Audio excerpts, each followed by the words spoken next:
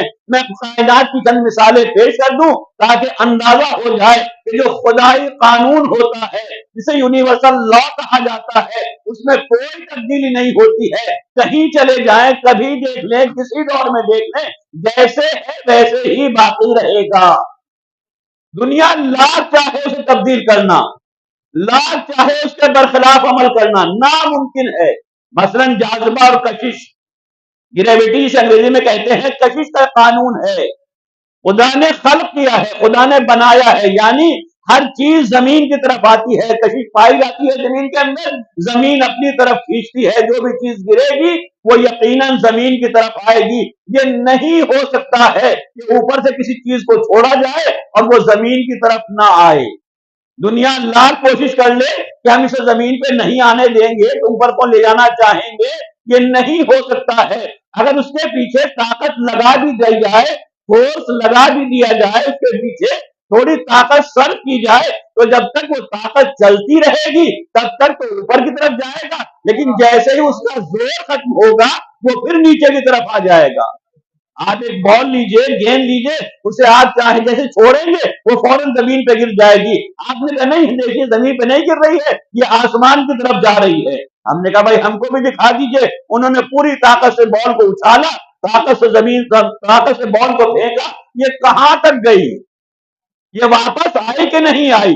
یہ کتنی ہی بلندی تک چلی جائے، کہیں تک چلی جائے، لیکن بہرحال پلٹ کر واپس آئے گی۔ یہ جو خلاف فطرت اوپر چلی جا رہی تھی، یہ کس لیے جا رہی تھی؟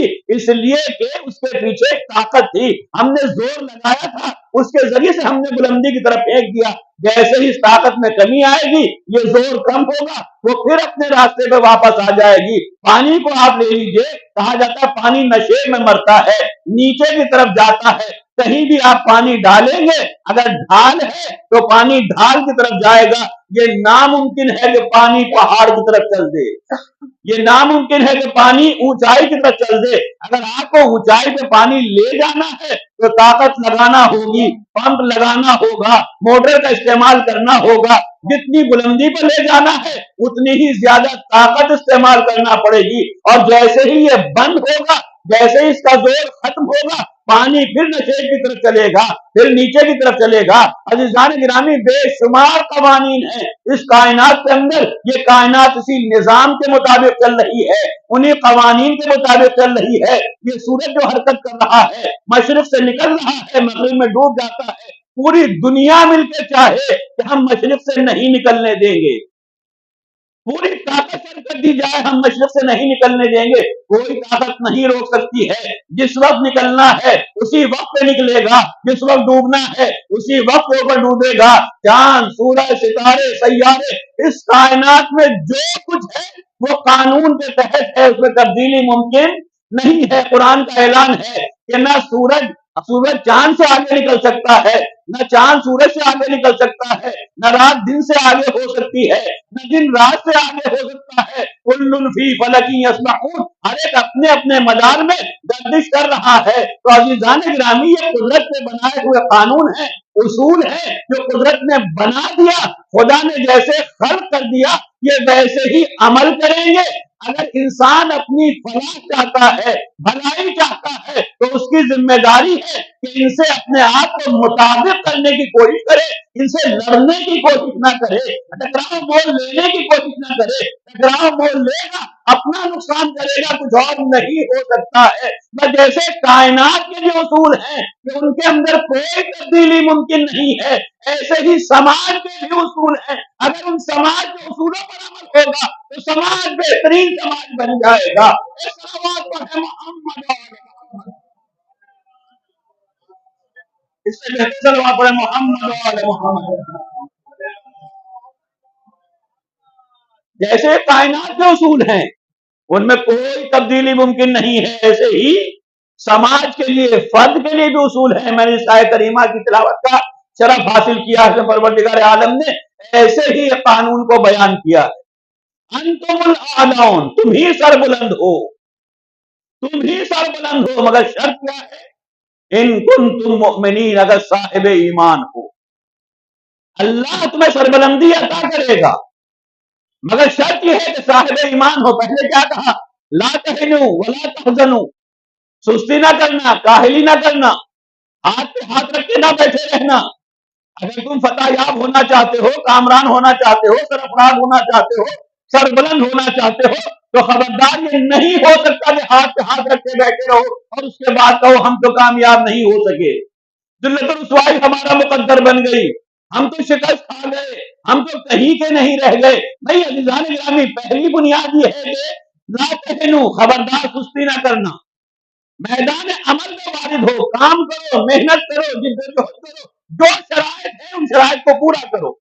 ولا تحزنوا، اور اس کے بعد اگر مصیبت پڑتی ہے، صدمہ ہوتا ہے، نقصان پہنچتا ہے، چوٹ پہنچتی ہے، افراد مارے جاتے ہیں، قتل ہوتے ہیں، تو گھبرانے کی ضرورت نہیں ہے۔ ولا تحزنوا، تو مغموم نہ ہو، ملول نہ ہو، رنجیدہ نہ ہو، انتم الاعلون، تم ہی سربلند ہوگے، تم ہی سربلند ہوگے۔ شرط یہ ہے اگر ہم سربلندی چاہتے ہیں، اپنے ایمان میں اضافہ کرتے چلے جائیں، پروردگار اپنے وعدے کو پورا کرتا چلا جائے گا۔ ایک صلوات پڑھیں محمد اگر تم صاحب ایمان کو، قرآن نے مثالیں پیش کی ہیں، ایسے ہی نہیں بیان کر دیا، قانون بیان نہیں کر دیا، قرآن نے واقعات بیان کیے ہیں، مثالیں پیش کی ہیں۔ 70 سے زیادہ مقامات پر جناب موسیٰ کا تذکرہ ہے۔ یہ اتنا تذکرہ کیوں ہے، بار بار تذکرہ کیوں ہے؟ مجھے تفصیل نہیں بیان کرنا ہے، مگر آپ کے پیش نظر ہے، فقط اشاروں سے کام لینا ہے کہ جناب موسیٰ کس دور میں دنیا میں تشریف لائے ہیں؟ جب فرعون حکومت کر رہا ہے، حاکم ہے، اقتدار میں ہے۔ عالم کیا ہے؟ صرف حاکم نہیں ہے، صاحب اقتدار نہیں ہے، بلکہ لوگ اسے رب کہہ رہے ہیں، پوری مملکت اسے رب کہہ رہی ہے، بلکہ رب اعلیٰ کہہ رہی ہے۔ ایک ایسا صاحب اقتدار، ایسا حاکم جس کی حکومت کو کوئی خطرہ نہیں، سب اسے رب مان رہے ہیں۔ اچانک اسے اطلاع ملتی ہے کہ تیری مملکت میں ایک بچہ پیدا ہونے والا ہے جو تیرے تخت و تاج کا خاتمہ کر دے گا۔ واقعہ آپ نے سنا ہوا ہے، بہتر طریقے سے جانتے ہیں تمام افراد۔ جیسے ہی یہ اطلاع ملی کہ ایک بچہ پیدا ہوگا، ہوا کیا؟ اس نے کہا ہم تو رب اعلیٰ ہیں، ہم اس بچے کو دنیا میں آنے ہی نہیں دیں گے۔ 70,000 بچوں کا قتل ہوا، تلاشی لی گئی، جاسوس مقرر کیے گئے، گھروں گھروں میں تلاشی لی جا رہی ہے، دیکھا جا رہا ہے، جہاں کہیں بھی ایسے امکانات ہوتے ہیں وہاں پر خاتمہ کر دیا جاتا ہے۔ خوف کیا ہے؟ وہ بچہ دنیا میں نہ آنے پائے جو ہماری حکومت کا خاتمہ کر دے گا۔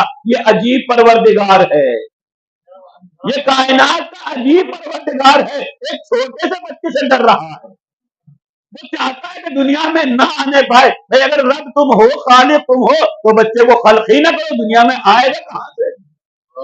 لیکن اس کو ڈر ہے، خوف ستا رہا ہے۔ یہ خود اعلان ہے کہ وہ حق پر نہیں ہے بلکہ باطل پر ہے۔ بہرحال جناب موسیٰ دنیا میں آ گئے، ولادت ہو گئی، جناب موسیٰ دنیا میں آ گئے۔ اب بچے کی حفاظت کا انتظام ہونا ہے کہ نہیں ہونا؟ بچے کو محفوظ رکھنا ہے کہ نہیں رکھنا ہے؟ اگر ایسے چھوڑ دیا جائے گا تو بچے کا کام تمام ہو جائے گا، جو 70,000 بچوں کا قتل کر چکا ہے اس کا بھی قتل کر دے گا۔ جناب موسیٰ کی حفاظت کا انتظام ہونا ہے۔ خدا نے کیا انتظام کیا؟ جناب موسیٰ کی حفاظت کا انتظام کیا کیا خدا نے؟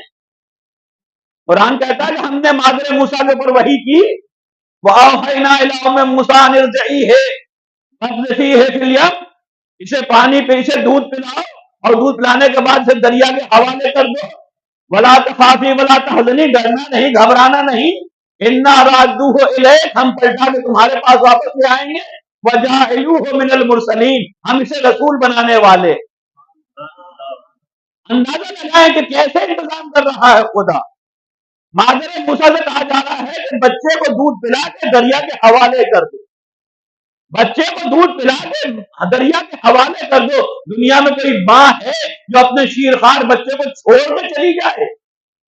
دریا کے حوالے کرنا تو دور کی بات ہے، لہروں کے حوالے کرنا تو دور کی بات ہے، کوئی ماں بچے کو چھوڑ کے چلی جائے یہ ناممکن ہے۔ شیرخوار بچے کو چھوڑ کے ماں نہیں جا سکتی ہے، مگر یہاں سے چھوڑنا نہیں ہے بلکہ بچے کو دریا کی لہروں کے حوالے کرنا، دریا کی لہروں کے حوالے کرنا ہے۔ عزیزان گرامی، پروردگار عالم کو انتظام کرنا ہے، جی چاہتا ہے بارگاہ خداوندی میں عرض کروں، واقعہ آپ کے سامنے ہے کہ انہوں نے یہی کام کیا، جناب موسیٰ پروان چڑھے، بڑے ہو گئے، رسول بنے، فرعون کا مقابلہ کیا، یہ ساری تاریخ آپ کے حوالے ہے۔ جی چاہتا ہے بارگاہ خداوندی میں عرض کروں، پروردگار تجھے موسیٰ کی حفاظت کرنا تھی، فرعون سے بچانا تھا، تو یہ بھی ممکن تھا کہ ایک قلعہ بنا دیتا، وہاں پر محاصرہ کر دیتا، بڑے بڑے لشکر کو بھیج دیتا، لشکر جنگجو افراد کو بھیج دیتا، طاقتور افراد کو بھیج دیتا، جتنا ساز و سامان،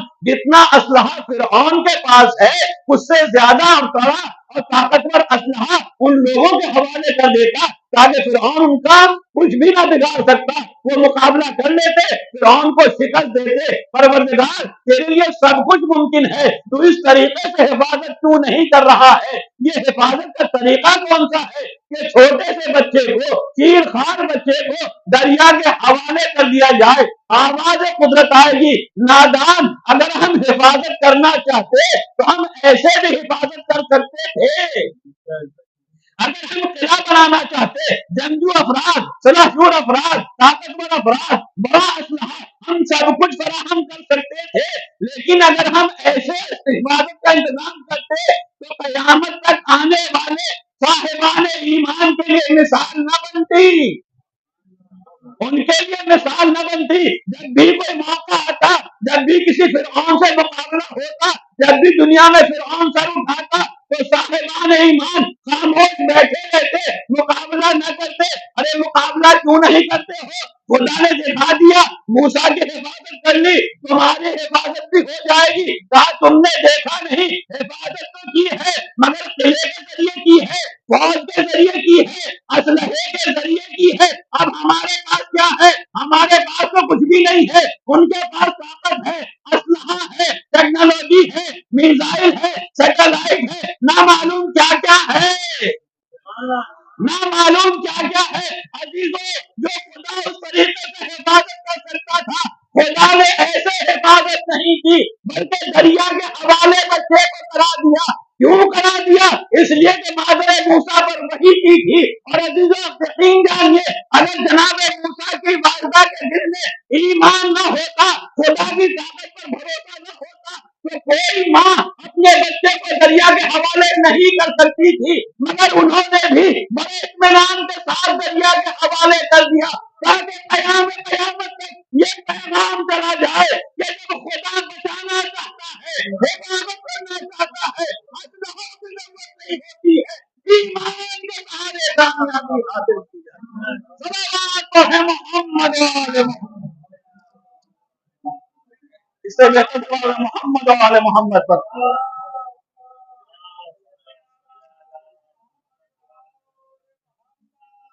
وَأَنْتُمُ الْأَعْلَوْنَ إِن كُنتُم مُؤْمِنِينَ، اگر صاحب ایمان ہو، شرط یہ ہے کہ ایمان ہونا چاہیے۔ مادر موسیٰ کا ایمان کوئی معمولی ایمان نہیں ہے۔ ایک ماں کے لیے اپنے بچے کو دریا کے حوالے کر دینا، شیرخوار بچے کو دریا کے حوالے کر دینا آسان بات نہیں ہے، مگر اطمینان کے ساتھ انہوں نے دریا کے حوالے کر دیا۔ پھر تاریخ آپ کے سامنے ہے کہ فرعون آیا، بچے کو اٹھایا اور لے کر اپنے محل میں چلا گیا۔ جو فرعون 70,000 بچوں کو قتل کر چکا تھا، اسی کے محل میں اس بچے کی پرورش ہو رہی ہے جسے وہ ختم کرنا چاہتا تھا، جسے وہ قتل کرنا چاہتا تھا، اسی محل کے اندر پرورش ہو رہی ہے۔ پروردگار کہیں اور بھی محفوظ رکھ سکتا تھا، کہیں اور بھی پروان چڑھا سکتا تھا، مگر قدرت مسکرا رہی ہے، یہ ہمارا انتظام ہے، یہ ہمارا انتظام ہے۔ اور صرف بلکہ میں کہوں کہ انتظام نہیں، یہ انتقام الہی ہے، یہ انتقام الہی ہے کہ تم مٹانا چاہو گے تو صحیح، ہم تمہارے بھی دربار میں پروان چڑھائیں گے۔ بہرحال اس کے بعد پروان چڑھے، جوان ہو گئے، واقعات آپ کے سامنے ہیں، نکل کے جانا پڑا، مدائن پہنچے، جناب شعیب کے ساتھ رہے، تمام باتیں۔ اور اس کے بعد جب وہاں سے شادی کے بعد واپس آ رہے ہیں، کوہ طور کے قریب سے گزرے، آگ دکھائی دی تو کہا کہ ذرا میں آگ لے آؤں، کچھ انگارے لے آؤں تاکہ تمہارے لیے گرمی کے لیے سامان کچھ ہو جائے، ہاتھ کاپنے کا کچھ انتظام ہو جائے تمہارے لیے۔ گئے اور وہاں جا کر وحی کا سلسلہ شروع ہو گیا۔ موسیٰ ہم نے تمہارا انتخاب کیا ہے، ہم نے تمہارا انتخاب کیا ہے، فاسمع لما یوحیٰ جو کہا جا رہا ہے، جو وحی کی جا رہی ہے، اب اس کو سنو۔ نبوت کا شروع ہو گیا۔ جناب موسیٰ پھر پہنچے فرعون کے پاس، پھر اپنے قوم کے پاس پہنچے اور جا کے نبوت کا آغاز ہے، ہدایت کا سلسلہ ہے، دعوت دی جا رہی ہے۔ اس نے کہا یہ سب پوری دنیا پوری کائنات رب مان رہی ہے، یہ سب رب کہے تمہیں کیا پریشانی، تم کیوں نہیں مانتے ہو؟ کہا میں اسے مانتا ہوں جو رب حقیقی ہے، جو کائنات کا واقعی رب ہے، حقیقی رب ہے، میں اس سے ماننے والا ہوں، اس کا پیغام لے کر آیا ہوں۔ واقعی آپ کے سامنے مجھے تفصیل بیان نہیں کرنا ہے۔ بہرحال کیا ثبوت ہے، کیا دلیل ہے؟ جناب موسیٰ نے معجزہ دکھایا، کہا یہ کام تو ہم بھی کر سکتے ہیں۔ ہر باطل کو ابتدا میں یہی خیال ہوتا ہے کہ یہ کام تو ہم بھی کر سکتے ہیں۔ جناب ابراہیم کے مقابلے میں نمرود کو بھی یہی خیال تھا کہ ہم بھی کر سکتے ہیں، جناب موسیٰ کے مقابلے پر ہم بھی کر سکتے ہیں۔ کہا ٹھیک ہے، جادوگروں کو بلایا گیا، مقابلہ ہو گیا، بہرحال شکست ہو گئی، فرعون ہار گیا، مگر وہ چاہتا نہیں ہے، برداشت نہیں کر پا رہا ہے۔ دو افراد ہیں، چند افراد ہیں، مٹھی بھر افراد ہیں، مگر برداشت نہیں کر پا رہا ہے۔ میں عرض کرنا چاہوں گا کہ پوری کائنات پوری دنیا مان رہی ہے، مملکت مان رہی ہے، سب لوگ رب کہہ رہے ہیں، اگر چند افراد نہ بھی رب کہیں تو پریشانی کی بات کیا ہے؟ اگر چند لوگ رب نہ کہیں، تجھے نہ مانے رب، تو پریشانی کی بات کیا ہے؟ عزیزان گرامی، اس بات کو ہم سمجھتے ہو یا نہ سمجھتے ہو، مگر جو باطل مزاج ہوتے ہیں، جو فرعون صفت ہوتے ہیں، وہ اچھی طریقے سے پہچانتے ہیں۔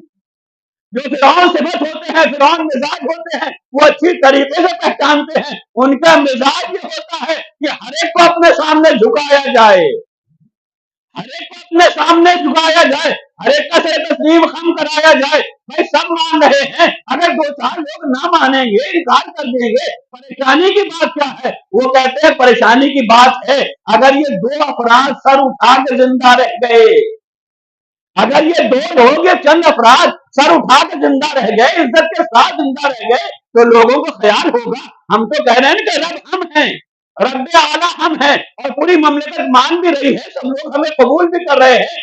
اگر یہ چند افراد ہمیں رب کہے بغیر زندہ رہ گئے، تو پھر لوگوں کو خیال ہوگا نا کہ جیسے یہ زندہ رہ سکتے ہیں، ہم بھی زندہ رہ سکتے ہیں۔